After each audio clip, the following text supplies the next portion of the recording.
Buenas noches y bienvenidos a Signo Pesos, la economía al alcance de su pantalla. Estos son los temas claves de hoy. Indicadores en niveles históricos. Están disparados el dólar, que hoy alcanzó un nuevo récord, lo mismo que la tasa de interés de intervención del Banco de la República y la inflación, cuyos niveles no se veían en años. Analizaremos todo lo que está ocurriendo con Andrés Moreno, economista y experto en inversiones. Las claves financieras. Ahorrar es el deseo de todas las personas prácticamente. Sin embargo, hay que evitar errores muy frecuentes que se cometen en muchos casos. Un experto en educación financiera nos entrega recomendaciones para no morir en el intento. El mercado laboral en el sector de las TICs. Un estudio de una compañía especializada muestra cómo está Colombia en temas de empleo, vacantes y salarios en el sector de las tecnologías. Los detalles con Juan Fernández en Su Movida Empresarial.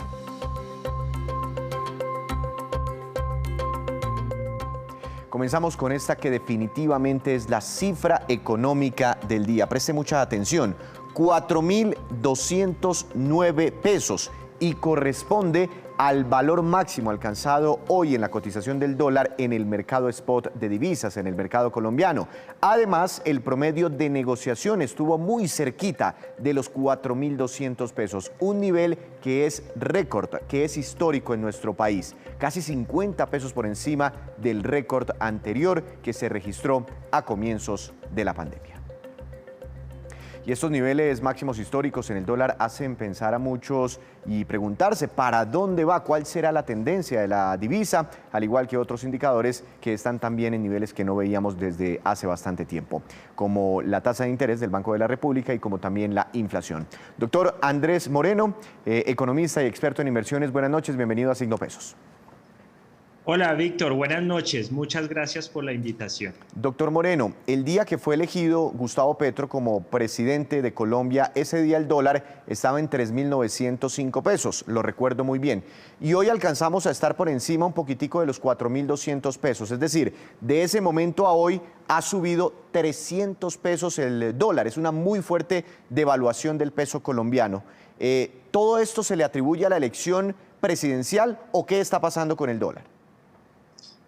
Es una combinación de factores. De pronto el primer día, después de ese festivo en que quedó elegido el doctor Petro, que el dólar subió inmediatamente 130 pesos, posiblemente en el corto plazo sí tuvo que ver el tema electoral. Ya en los siguientes días y lo que hemos vivido hasta hoy corresponde a un fenómeno mundial. Mientras los bancos centrales suban tasas de interés, y en especial la Fed, y sabemos que en julio vuelve Estados Unidos y sube tasas, los capitales van a irse a países más fuertes porque tienen, digamos, menos miedo. Hay una mayor aversión al riesgo. Eso es lo que está ocurriendo. Darle toda la culpa ahora a Petro no es justo. Sin embargo, él sí le pone picante al tema. Estamos viendo que no es claro que vengan capitales extranjeros a invertir a Colombia. Es un cambio de gobierno, entonces hay muchas reglas que hay que tener claras, todavía no se tienen. Y adicionalmente vemos muchos colombianos que prefieren también sacar su dinero y comprar dólares. Pero eso mismo está ocurriendo en otros países de la región, inclusive el dólar hoy se estuvo fortaleciendo en el mundo entero. Cuando uno mira Chile, también está en máximos históricos, en Perú algo parecido, inclusive en Brasil.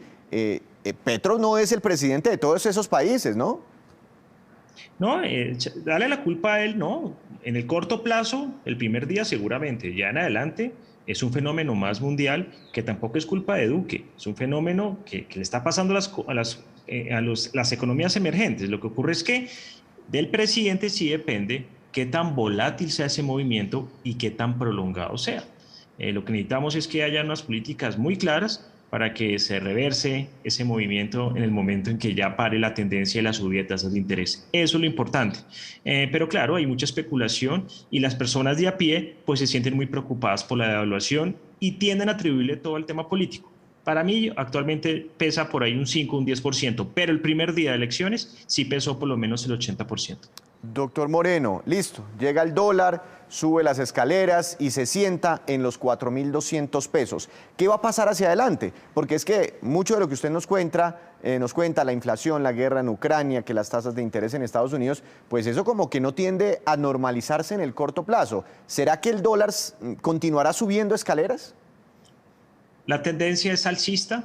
va a seguir subiendo, seguramente no ocurrido, tendrá algunas correcciones, pero hay que entender que Estados Unidos va a subir tasas de interés en julio, el Banco Central Europeo va a subir tasas de interés en julio, hay fenómeno de inflación, hay posibilidad de recesión también, y eso está haciendo que todos los capitales mundiales se estén moviendo. Estamos viendo niveles máximos, extremos nunca antes vistos históricos, y eso es normal después de haber dejado durante tantos meses tasas de interés al 0%, haber mantenido países para estimular la economía con emisión de divisas y haber estimulado demasiado a los países. Tenemos inflación y todos los países están corriendo subiendo tasas de interés. Entonces es normal que siga ese movimiento, no va a frenar por lo pronto y la devaluación puede seguir un poco, pero pues es un fenómeno que en cualquier momento va a parar. Estados Unidos tiene claro hasta dónde va a subir tasas de interés y yo espero que la mayor parte del movimiento de subida de tasas, tanto en Estados Unidos como en Colombia, se dé en julio. Seguramente en agosto tendremos unos vientos más tranquilos. Hoy me decía una persona, doctor Moreno,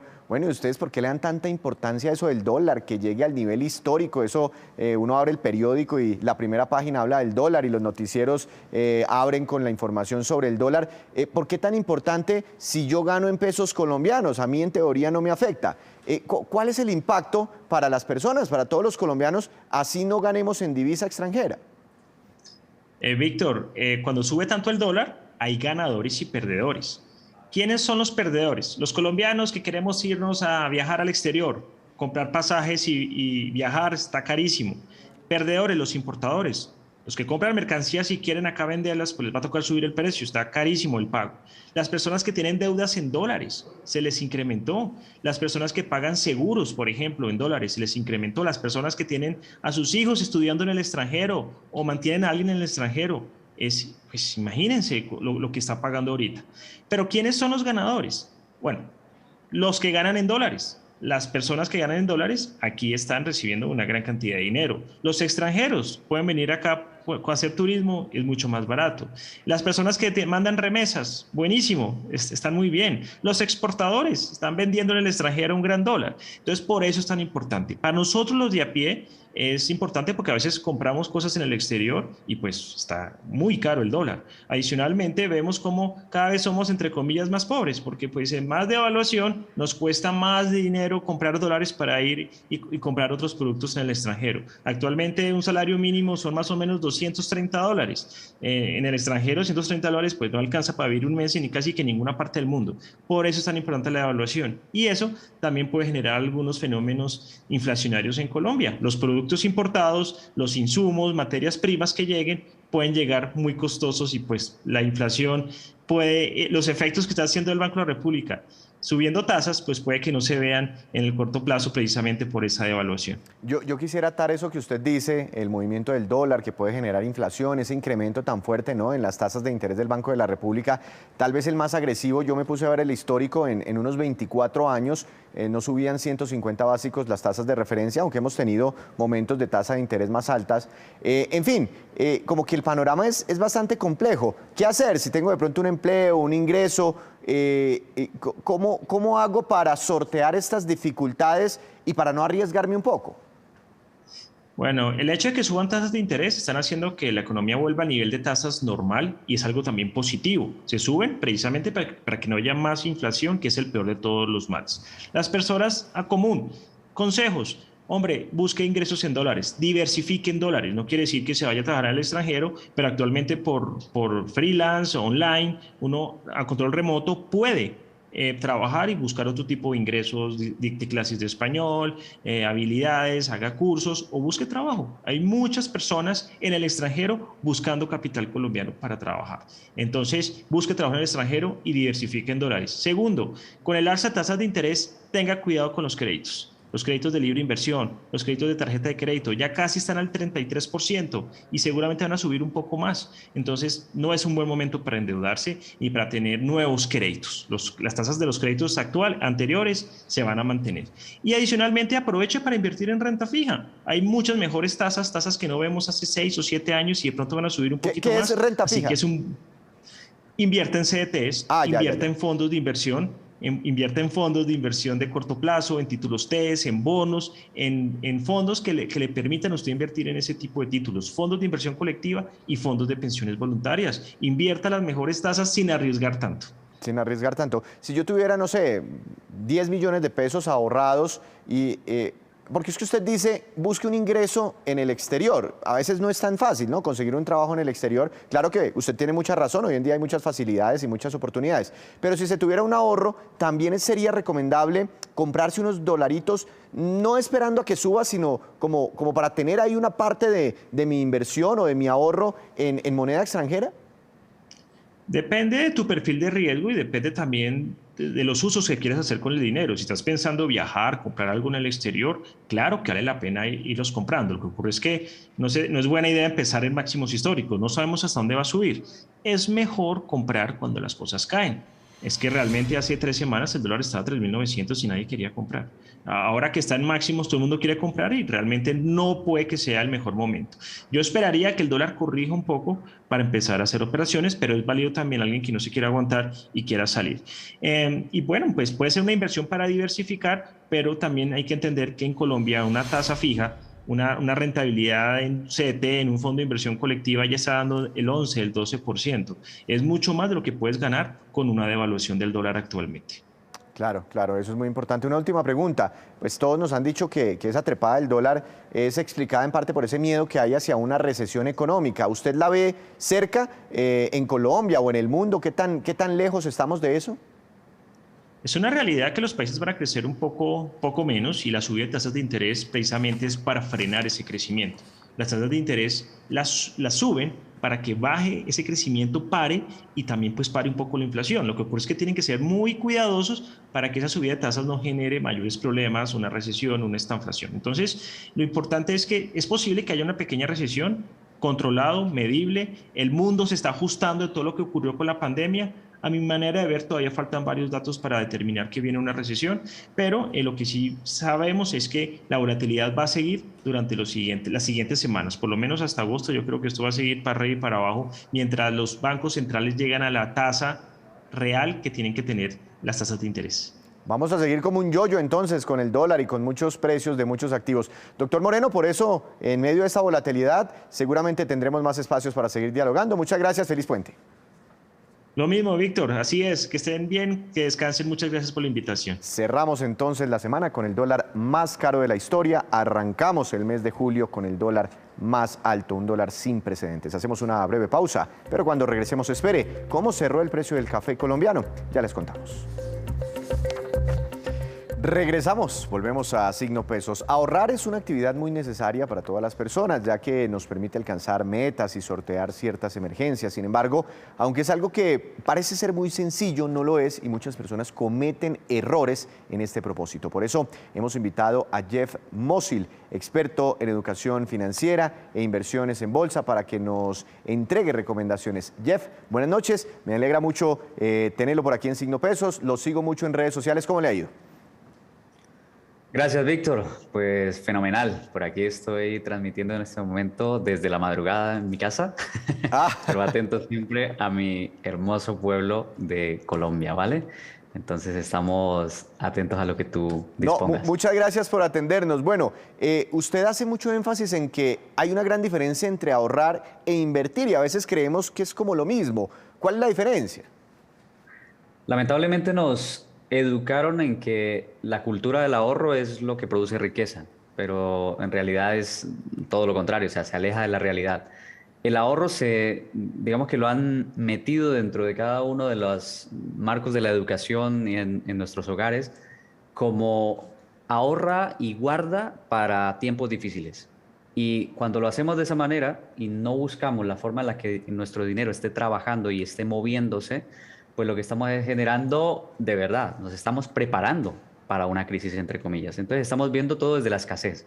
Y cuando estamos viendo desde la escasez, va a ser muy complicado que podamos realmente construir abundancia o construir patrimonio en nuestras familias. Entonces el dinero, más que ahorrarlo, lo que deberíamos hacer es siempre buscar la manera en la que ese dinero esté moviéndose, esté generando valor continuamente. Hay varias formas de generar dinero, una de ellas es aportar siempre valor y otra es intercambiar valor, ¿vale? Entonces, cuando tenemos nuestro dinero intercambiando valor entre activos, constantemente podemos estar sacándole mucho más provecho y multiplicando ese dinero en vez de dejarlo solamente quietito ahí. ¿Por qué no nos ayuda con algunos ejemplos para entender un poco más lo que usted dice. ¿Qué es en la práctica intercambiar valor? Ok, lo voy a poner lo más práctico del mundo, Sí, sí. ¿vale?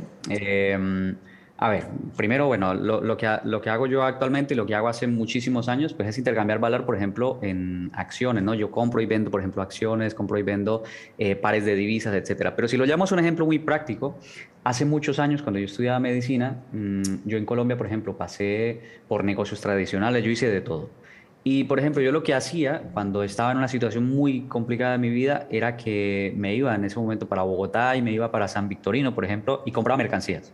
Entonces compraba relojes, compraba bolsos, compraba cosas, y las compraba a un precio y las vendía a otro, ¿vale? Entonces intercambiaba valor. Lo que hacía era negociar con mi dinero. Entonces mi dinero se movía, tenía un capital de trabajo que lo fui haciendo crecer y de ahí salió, o bueno, de ahí me recuperé de una de mis quiebras financieras que viví hace muchísimos años. Entonces, eso es un ejemplo súper práctico, pero llevado a activos que puedan representar, digamos, una mejor liquidez, que puedan representar una forma de generar dinero mucho más sencillo, ¿no? Desde la comodidad de tu hogar, desde el país del mundo donde estés, pues es básicamente poderlo hacer a través de mercados financieros, pero a través de mercados financieros, uno, regulados y obviamente con un seguimiento profesional y un entrenamiento profesional. No es ir como si me fuese a un casino a ir y a comprar y a vender y a ver si me vuelvo rico en 3 días. Ese sería el peor camino o el camino más rápido para irte a una quiebra. Pero pensando, por ejemplo, en lo que usted nos cuenta, que es médico y terminó invirtiendo y volviéndose un experto en este mundo de las inversiones, si en ese momento lo está escuchando otro doctor o lo está escuchando un ingeniero o lo está viendo un abogado, que generalmente pues uno se enfoca en su mundo, ¿no? Y le da miedo invertir o ahorrar por desconocimiento. ¿Eso es muy complicado? ¿Es muy complicado o hay ciertas reglas que uno puede ir siguiendo para perderle el miedo a invertir o a ahorrar correctamente? Una de las reglas que tenemos dentro del Club de Élite para Inversionistas, que es el club donde formamos a las personas, es, uno, cualquiera lo puede hacer, ¿vale? Allí tenemos personas que ni siquiera sabían cómo encender una computadora, personas que se dedicaban a actividades X y Y. Hay desde personas amas de casa, personas que se dedican a la construcción, personas que son conductores. Bueno, hay muchísimas historias allí. Hay también profesionales, evidentemente, también tenemos médicos, hay abogados, hay de todo. Pero de los objetivos grandes que tienes que tener claro al momento de comenzar a invertir es primero diferenciar dos cosas. Una cosa es invertir a largo plazo y otra cosa es negociar o intercambiar activos en el corto plazo. Entonces, cuando tienes un capital grande, y cuando hablo de capital grande para una persona común, al menos por encima de 200.000 o 500.000 dólares, que la gran mayoría de las personas pues no pueden tener un capital tan así, ¿no? Una persona común, de a pie, como lo decimos coloquialmente. Entonces, una persona así no puede pensar solamente en invertir a largo plazo. Creo que invertir a largo plazo es un gran error si lo que estás buscando es capitalizar. Porque invertir a largo plazo tiene demasiados riesgos, hay demasiadas variables en el camino que pueden cambiar. Entonces, hay personas que dicen, no, es que yo invierto en finca raíz porque es lo más seguro del mundo y nos damos cuenta, por ejemplo, cada vez que hay una crisis como la que se avecina ahora, que incluso el mercado inmobiliario, como lo hemos visto en el pasado, pues puede ir a declive, ¿no? Se puede ver muy, muy afectado. Entonces, dejar tu futuro financiero en una sola inversión es un gran error. De hecho, es uno de los peores errores financieros que puedes hacer. Pero si tú enfocas ese capital, por ejemplo, y aprendes a negociar con ese capital, para estarlo exponiendo al mercado de una forma medida, de una forma controlada, con una gestión de riesgo adecuada, que yo sé que todas estas palabras o todas estas cosas suenan un poco complejas para quien no tenga ningún conocimiento en inversiones, pero justamente eso es lo que te va a dar la seguridad, aprender a hacerlo. Entonces, no es yo gano dinero y después me entreno, sino es yo me entreno y después gano dinero. Ahora la pregunta es, ¿cuánto me debo entrenar? Como en mi caso que estudié medicina y eran 6 años y bueno, yo terminé como 9 años por estar aplazando y todo lo demás, me tocaba trabajar. ¿Tendría yo que tardar tantos años para poder aprender a hacer esto? La realidad es que no. ¿Vale? No es como, esto no te lo enseñan en una universidad, no hay universidad en el mundo que te enseñe a ti a negociar activos de la manera adecuada para poder realmente crecer. A ti te pueden dar mucha teoría, siempre Sí. he dicho que la teoría es maravillosa, pero en la teoría no está el dinero.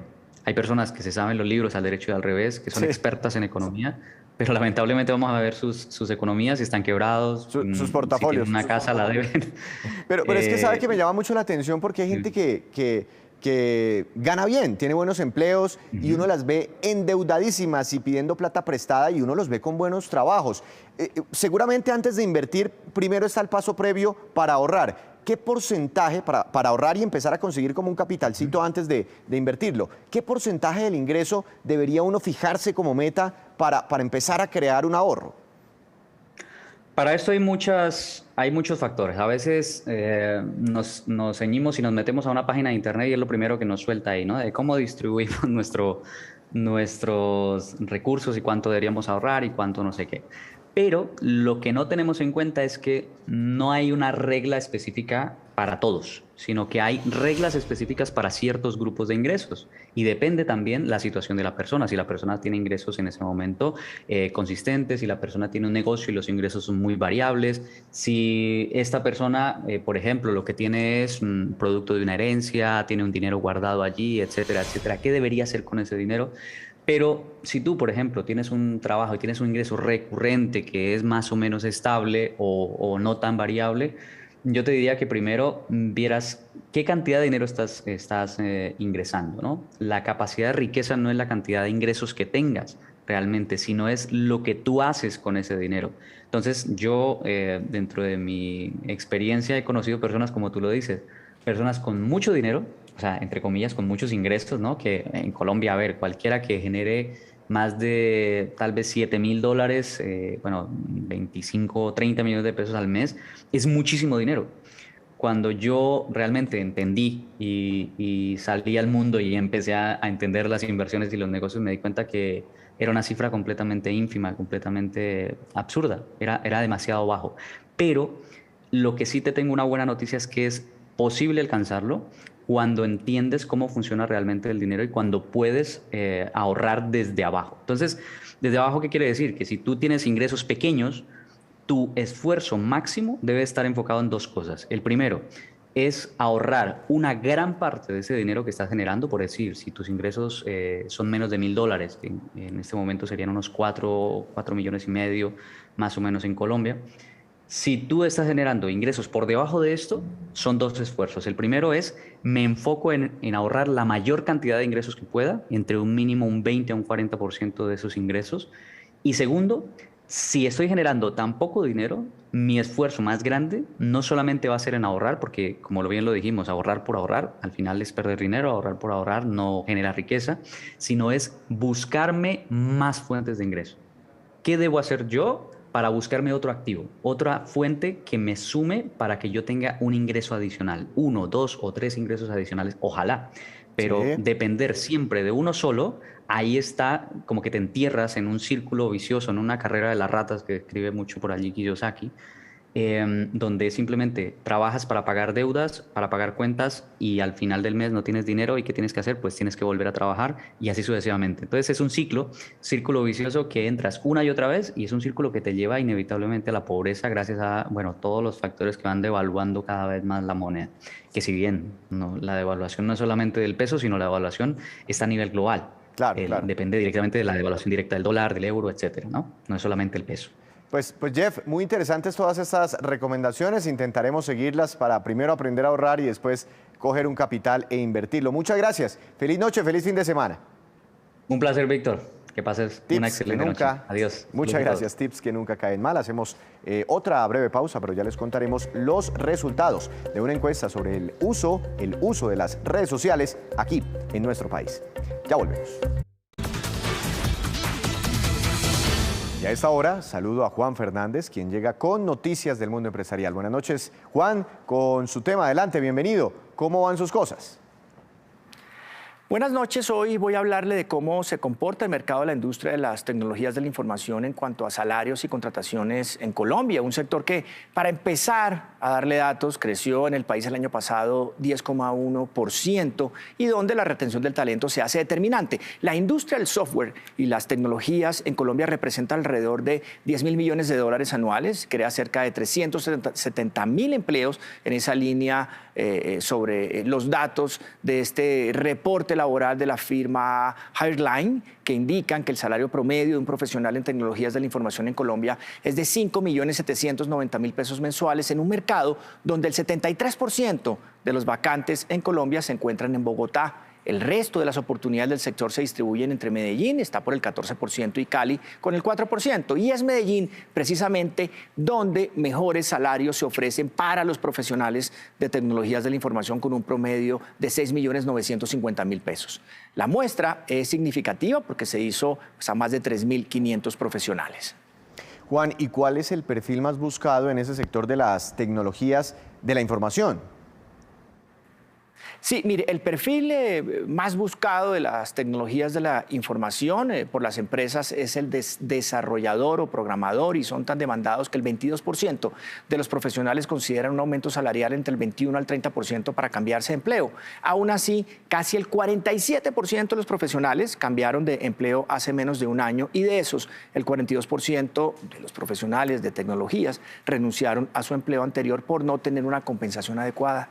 Los beneficios extra salariales de las ofertas laborales más valorados por los profesionales de este ramo en tecnología, pues en Colombia son que tengan un horario flexible, el 71%, capacitaciones o certificaciones, 69%, trabajar desde casa, 68%, clases extracurriculares pagadas, en este caso por la empresa, y otros como el gimnasio, idiomas, en fin, 44%, y acceso también a un seguro de medicina prepagada que anda por el 30%. Para finalizar, donde buscan empleo para conseguirlo todas estas personas, LinkedIn es la red preferida con 88% y sigue siendo pues ese canal predilecto por estos talentos de las tecnologías de la información. Así es que pues este informe nos deja alguna claridad de hacia dónde van los salarios en tecnologías de la información en Colombia, hoy un sector sumamente demandado por las empresas. De hecho, hay déficit de personal en muchos casos. Gracias, Juan. Lo esperamos la próxima semana con más información empresarial. Porque ahora nos vamos. Todo el mundo quiere saber en cuánto quedó el dólar. Por eso les contamos los indicadores económicos que usted siempre debe conocer, saber antes de irse a dormir. Dólar oficial, atención, tasa representativa del mercado, que regirá hasta el martes, 4.198 pesos con 77 centavos. Es el dólar oficial más caro de la historia. Subió el dólar hoy en la Bolsa de Colombia más de 47 pesos. El petróleo Brent, de referencia para nuestro país, tuvo un incremento de 2,25%, se ubicó en $111 con 48 centavos por barril. El precio interno del café colombiano bajó y quedó en promedio para el fin de semana a 2.270.000 pesos por carga. El índice MSCI Colcap de la Bolsa de Valores de Colombia tuvo un incremento del 2,65%, una jornada muy positiva. La acción más valorizada fue la de Construcciones El Cóndor, que lleva 3 jornadas consecutivas de fuertes ganancias. Detrás de eso está Colpatria, que ha venido comprando títulos de esta compañía. Hoy su acción se dispara cerca de un 11%. Y la que más bajó fue la de Fabricato, con un retroceso del 4,62%. Antes de despedirnos, los quiero dejar con este dato. La compañía Cantaribope Media realizó una encuesta con motivo del Día Mundial de las Redes Sociales. En Colombia, estas fueron las respuestas. El 96% de las personas dicen que usan las redes sociales. El 69% revisan sus contenidos diariamente. El 34% hacen comentarios a las publicaciones, a los posteos de los demás. Y el 41% da likes o me gusta en publicaciones, inclusive de marcas de productos. Así terminamos por hoy, pero los esperamos el próximo martes con una nueva emisión y con toda la información económica que usted necesita saber. Esto es Signo Pesos, la economía al alcance de su pantalla. Que tenga una feliz noche.